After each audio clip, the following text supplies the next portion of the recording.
Trending ngayon sa social media ang isang kuha ng CCTV, kung saan nakita nga sa CCTV ang isang lalaki ang tila may ginagawa at namimili sa loob ng isang tindahan. Maya-maya pa isang lalaki nga ang lumapit sa kanyang likuran at walang kaabog-abog ay bigla na lamang naglabas ng baril at pinaputukan ang lalaki sa kanyang harapan. Galit nga ang nanaig sa mga netizen na tila pinatakas ng mga tauhan ng tindahan ang gunman. Pero sino nga ba ang biktima at sino naman ang sospek? Ano kaya ang motibo ng sospek para sa karumal-dumal na krimen na nangyari? March 5, 2026 ng tanghali, nakatanggap ng tawag ang himpilang ng mga pulis na nakakasakop sa Barangay 4, Lucena City, Quezon Province tungkol nga sa nasabing pamamaril. Agad namang nagtungo ang mga pulis sa Enriquez Street at ang kalye na ito ay kilalang pamilihan ng dry goods tulad nga ng tsinelas, damit, paggawaan ng cellphone at iba pa. Pagdating nga ng mga investigador sa lugar, tinuro sila ng mga tao sa isa sa mga tindahan na nakababa ang roll-up. Maya-maya pa, inangat nga ng mga pulis ang nasabing roll-up at tumambad sa kanila ang isang lalaki na nakahandusay sa sahig na may tama ng bala. Agad namang dinala sa ospital ang lalaki subalit idineklara na siyang wala ng buhay. Ang biktima ng pamamaril ay kinilalang si Jason Celeta, 24 years old. May 30, 2001 nang ipinanganak si Jason sa Lucena City, Quezon Province. Bunso sa 8 magkakapatid si Jason na tinatawag din ng kanyang pamilya na Ison. Ang lalaki ay nag-aral sa Quezon National High School. Subalit dahil sa hirap ng buhay, hindi na nakapagtapos pa ng kolehiyo si Jason. Matapos nga ang high school, agad na naghanap ng trabaho ang lalaki. At kalaunan, natanggap naman siya sa isang sikat na clothing shop na nag-aalok nga ng barong at formal wear na nasa loob ng isang mall. Pinag-igihan nga ni Jason ang kanyang trabaho nang sa gayon ay makatulong siya sa kanyang pamilya. Family-oriented, masayahin at mapagbahal. Ganyan ilarawan si Jason ng kanyang pamilya. Hindi din daw ito madamot at madaling malapitan. Pati nga sa pag-grocery ay sinasabay na ni Jason ang mga pangangailangan ng kanyang pamilya. Natural din ang pagkakwela ni Jason kaya marami siyang nagiging kaibigan. Marami ngang babae ang humahanga kay Jason dahil sa taglay niyang kagandahang lalaki at maputing kutis. Ngunit hindi sa babae tumitibok ang puso ni Jason dahil siya ay kabilang sa LGBTQ community. Taong 2024 nang nakilala ni Jason ang lalaking si Fata Ismay Faisal na mas kilala bilang Fat na nagtatrabaho din sa nasabing mall kung saan nagtatrabaho ang biktima. Ang pamilya ni Fat ay mula talaga sa Cotabato City at kabilang sa ating mga kababayang Maranao. Negosyante ang pamilya ni Fat at kalaunan sila ay napadpad sa Barangay Market View, Lucena City. Nang magkakilala sina Fat at Jason, sila ay naging malapit na magkaibigan. Kalaunan, umamin nga sina Jason at Fat tungkol sa totoong nararamdaman nila para sa isa't isa.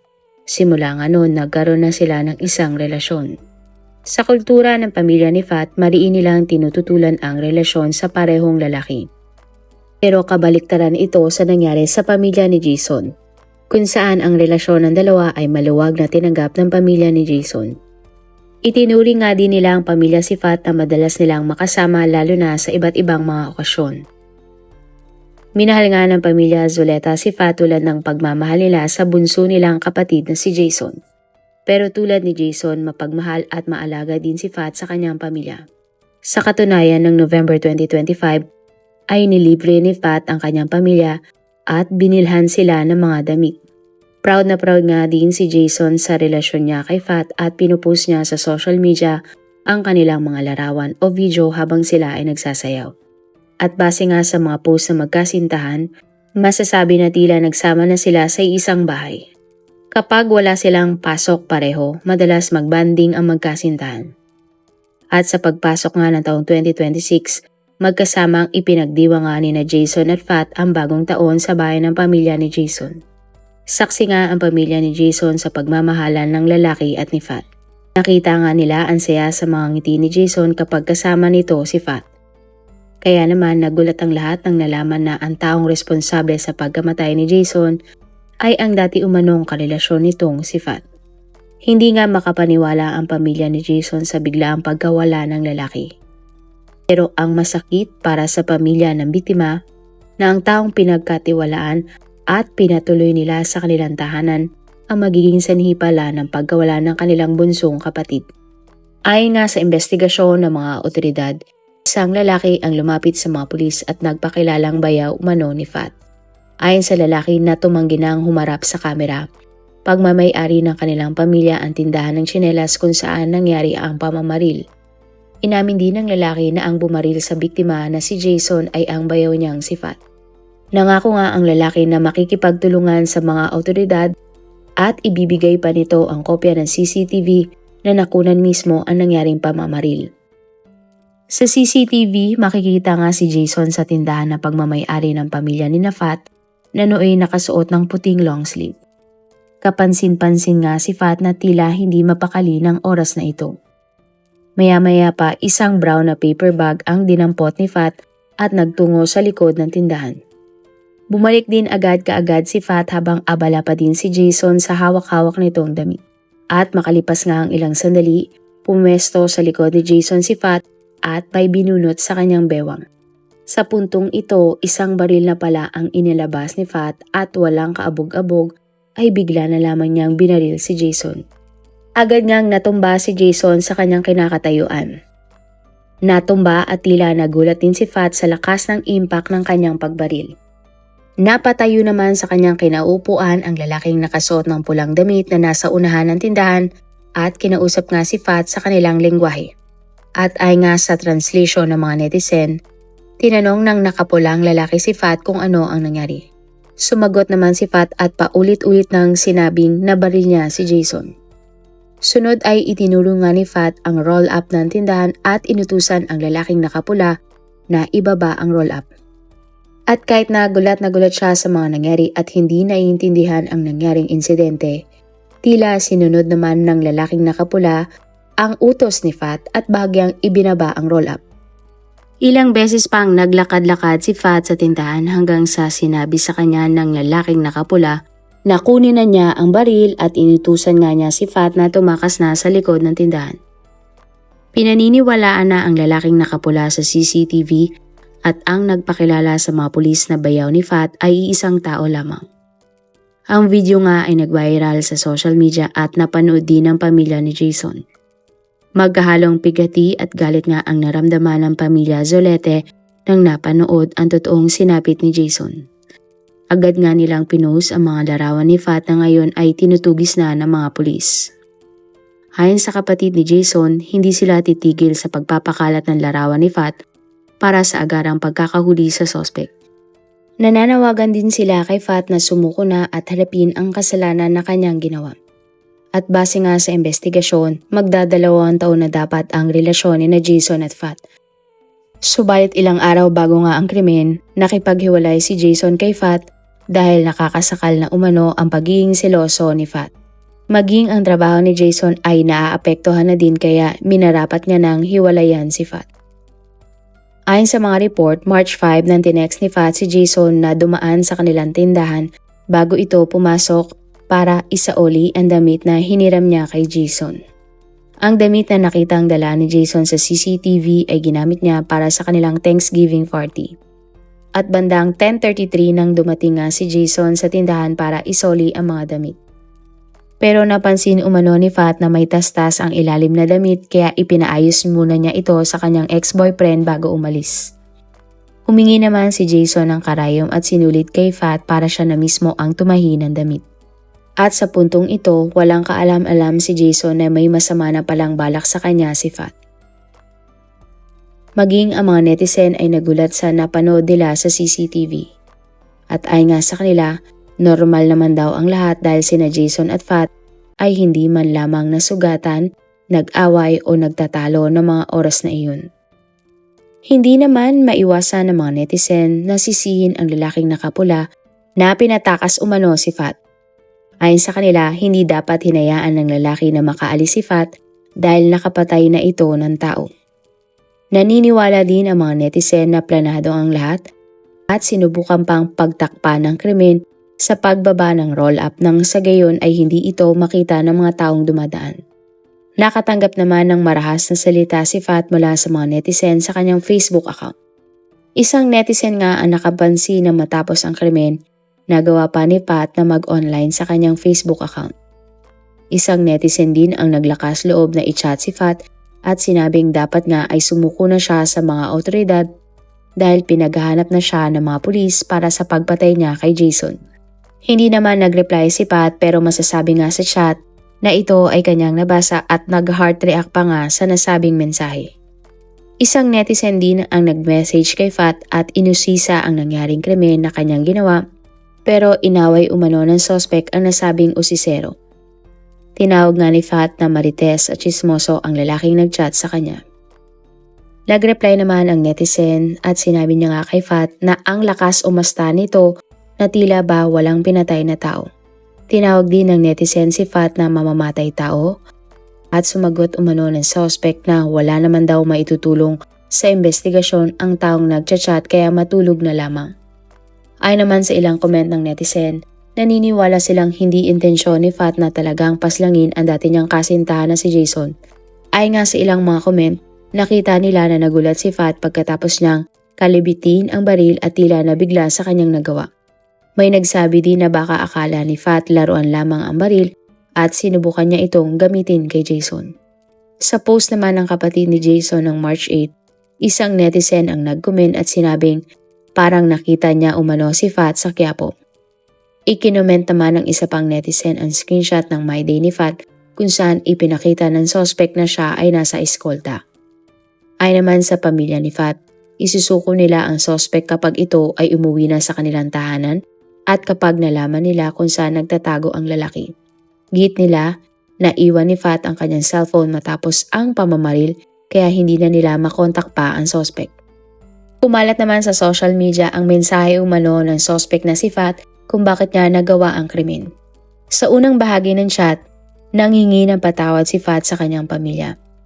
Sinabi nga ng suspect na pakiramdam niya wala nang taong nagmamahal sa kanya kaya hindi siya makatulog ng maayos.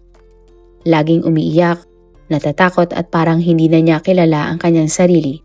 Inamin din ni Pat sa kanyang pamilya na nagkaroon siya ng relasyon sa kapwa niya lalaki. Giit ni Pat, sobra niyang minahal si Jason. Halos lahat ay ibinigay na niya sa biktima at wala na ngang tinira si Pat para sa kanyang sarili. Labis nga na nasaktan si Pat dahil pakiramdam niya, ginamit lamang siya ni Jason.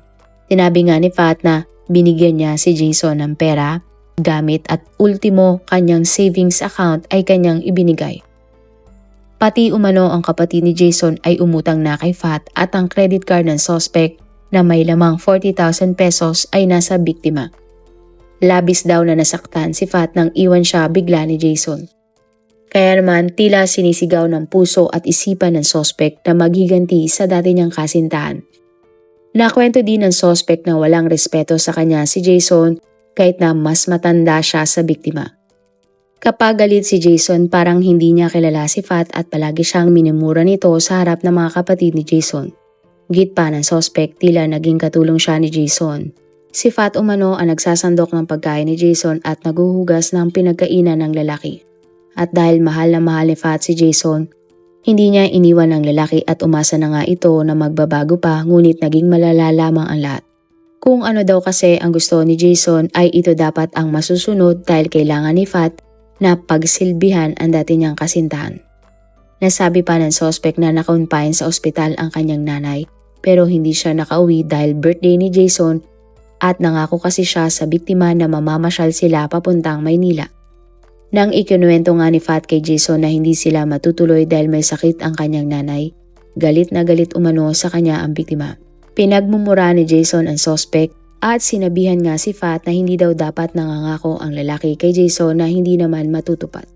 Napakasakit nga para kay Pat na pinapili siya ni Jason sa pagitan ng birthday celebration ni Jason o ang nag-aagaw buhay na nanay ng suspect sa Cotabaton.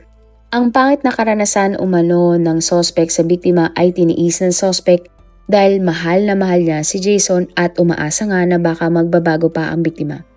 Ang alam daw ng lahat, si Pat ang nakipag-break kay Jason. Subalit ang totoo, bigla na lamang daw iniwan ng biktima ang suspect. Mula nga noon, araw-araw nang umiiyak si Pat at hindi makatulog na maayos.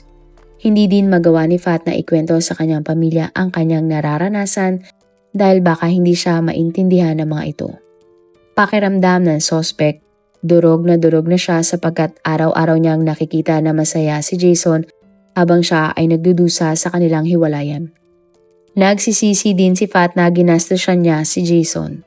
Nangingi nga si Pat ng kapatawaran sa kanyang mga magulang at kapatid sa kung anuman ang kanyang nagawa dahil ito lamang umano ang naisip niyang gawin para makaganti. Nagpaalam na din si Pat sa kanyang pamilya at sinabing mahal na mahal niya ang kanyang pamilya, lalong-lalo na ang kanyang nanay. Sa isang post naman ng kapatid ni Jason, iginit niyang walang utang ang kanilang pamilya sa suspect na si Pat. Ayon pa sa kapatid ni Jason, hindi na daw active ang social media account ng suspect na si Pat, kaya wag daw maniniwala na nagre-reply ito sa mga chat ng netizen.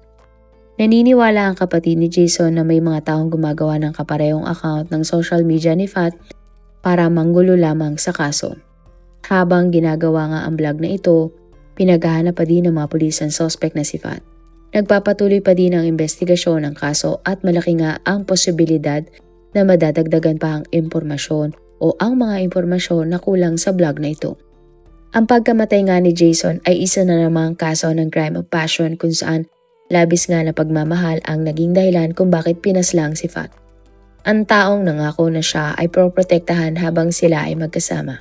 Pero laging tatandaan, hindi kailanman magiging dahilan ang labis na pagmamahal para manakit o pumatay ng kapwa. Sapagkat ang tunay na pagmamahal ay hindi nagdudulot ng karahasan, kundi naglalayong magbigay ng pangunawa, respeto at kapayapaan. Kung ikaw ang tatanungin, pinagplanuhan kaya ni Pat ang pagpatay niya sa dati niyang kasintahan? Para naman sa ating pangalawang kwento, ating pag-usapan ang isang guro na umibig sa kapwa niya babae. Subalit sa huli, ang kanilang pag-iibigan ay nauwi sa madugong katapusan. Ang babaeng biktima ay kinilalang si Melanie Lee Lastimosa, 43 years old. April 4, 1982 nang ipinanganak si Melanie sa Talisay, Cebu. Bata pa lamang pangarap na ni Melanie na maging guro, kaya nang siya ay nagkolehiyo kumuha siya ng kursong BS Education. Kalaunan naging isang ganap na guro si Melanie at nakilala nga bilang Ma'am Lani. Nagtrabaho nga bilang Teacher 3 si Melanie sa Lawaan Elementary School. Mabait, masipag at maalalahanin. Ganyan ilarawan si Melanie ng kanyang pamilya. Malaki din ang pasasalamat nila sa babae dahil sa naibigay na tulong ni Melanie sa kanyang mga kapatid at pamangkin. Ipinakita naman ni Melanie ang kanyang pagiging magiliw at masayahin sa kanyang mga followers sa Facebook. Mahilig ngang gumawa ng mga skit video si Melanie na kanyang ipinupost sa kanyang social media account. Kalaunan nagkaroon nga si Melanie ng karelasyon at sila ay nabiyayaan ng isang anak na babae. Subalit si Melanie at ang karelasyon niya na ito ay naghiwalay din kalaunan. Mula nga noon mag-isa na lamang binuhay ni Melanie ang kanyang anak. Katuwang niya sa pag-aalaga ng kanyang anak ay ang kanyang lola. Sa eskwelahan kilala nga si Melanie bilang magiliw na guro at may mahabang pasensya sa mga bata na kanyang tinuturuan. Nasaktan man sa kanyang unang pag-ibig, muling binuksan ni Melanie ang kanyang puso para pumasok sa bagong relasyon. Sa pagkakataon na ito, umibig naman si Melanie sa isang miyembro ng LGBTQ community. Ang babae na kanyang minahal ay kinilalang si Catherine Arcilla Retita, 37 years old na kababayan ni Melanie. Tulad ng ibang relasyon, nagsimula sa ligawan sina Melanie at Catherine. Ipinakita nga ni Catherine na kaya din niyang gawin kung anuman ang kayang gawin ng isang lalaki. Napansin naman ni Melanie ang pagtsatsaga sa kanya ni Catherine kaya kalaunan sinagot niya na ito at nagkaroon sila ng relasyon. At masaya nga ang naging takbo ng pag-iibigan ni na Catherine at Melanie. Si Catherine kasi ay maalaga, mabait at labis kong magmahal. Hindi man sila mahilig mag-post sa mga sweet photos online, marami ang nakasaksi sa pagmamahalan ng dalawa. Kalaunan sina Melanie at Catherine ay nagpasya na nga na magsama sa isang bahay.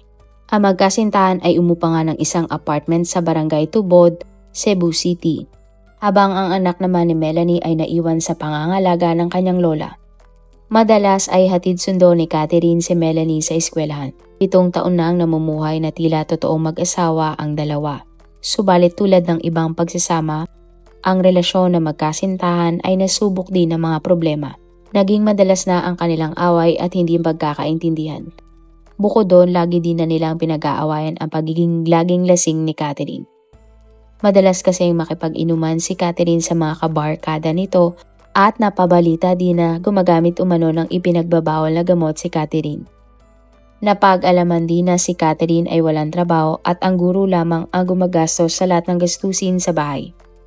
At habang dumadaan nga ang mga araw, mas naging malala na ang alitan ng dalawa at nagagawa na ni Catherine na saktan si Melanie.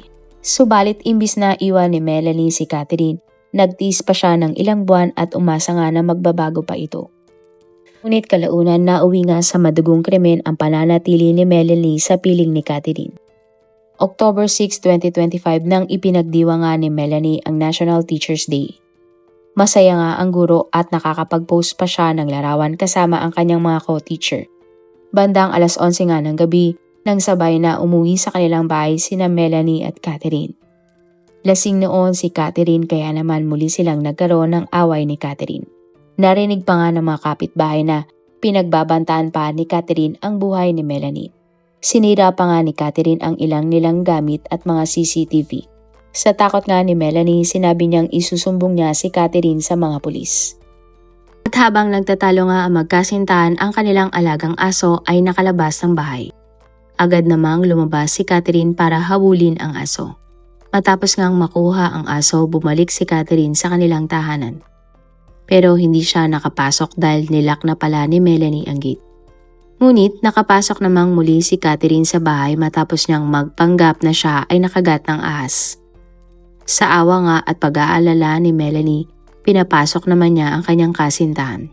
Subalit hindi inakala ng guro na dahil sa kanyang ginawa, buhay niya ang magiging kapalit. Nang nakapasok na si Catherine, muli silang nag-away ni Melanie at sinisisi nito ang guro kaya umano nakatakas ang kanilang aso. At dahil sa sobrang galit nga ni Catherine, kumuha siya ng patalim at bigla na lamang sinaksak ng paulit-ulit si Melanie. At dahil nga sa sigaw ni Melanie, nabahala at lumabas ang kanilang mga kapitbahay. Dito na nila nakita ang kaawa-awang sinapit ng guro. Agad nilang dinala sa ospital si Melanie subalit hindi na ito umabot pa ng buhay. At base nga sa autopsy, nagtamo ang guro ng 26 na mga saksak. Indikasyon na matindi ang galit ng sospek sa nangyaring krimen. Ay naman sa kapitbahay ni Melanie, hindi nila nakitang lumabas ang sospek na si Catherine. Kaya naman dito na persang pinasok ng mga pulis ang bahay ng magkasintahan. At sa loob nga ng kwarto ay natagpuan nila si Catherine na nagtatago sa ilalim ng kama. Agad siyang inaresto at dinala sa police station. Hindi naman makapaniwala ang pamilya ni Melanie sa biglaang pagkawala ng guro. Hindi nila maintindihan kung bakit naging biktima si Melanie ng ganong karahas na krimen. Lalo na at siya na ang bumubuhay sa sospek nang sila ay nagsasama pa. Humingi naman si Catherine ng kapatawaran sa pamilya ng biktimang si Melanie. Ang sospek na si Catherine ay kinasuhan ng murder at nananatili ngayon sa kulungan habang hindi pa bumababa ang hatol sa kanya. Ang kwento nga ng 4 na mga biktima sa ating storya ngayon na sina Fat, Jason, Melanie at Catherine ay tila mga nagpapatunay ang mga katagang "Too much love will kill you." Marami pong salamat sa inyong panonood. Meron ba kayong mga kwento na gusto nyong i-share sa ating mga manonood? O kung may personal po kayong kwento na gusto nyong i-feature sa ating channel, i-comment down below nyo lang ang inyong mga suggestions. Para naman po sa dagdag kalaman, i-subscribe nyo din po at i-follow ang ating iba pang YouTube channel katulad ng Tagalog Facts and Mysteries by DJ Sean at Manila Boy Wonder Philippines. Marami pong salamat sa pagsuporta nyo sa aming mga channel. God bless everyone!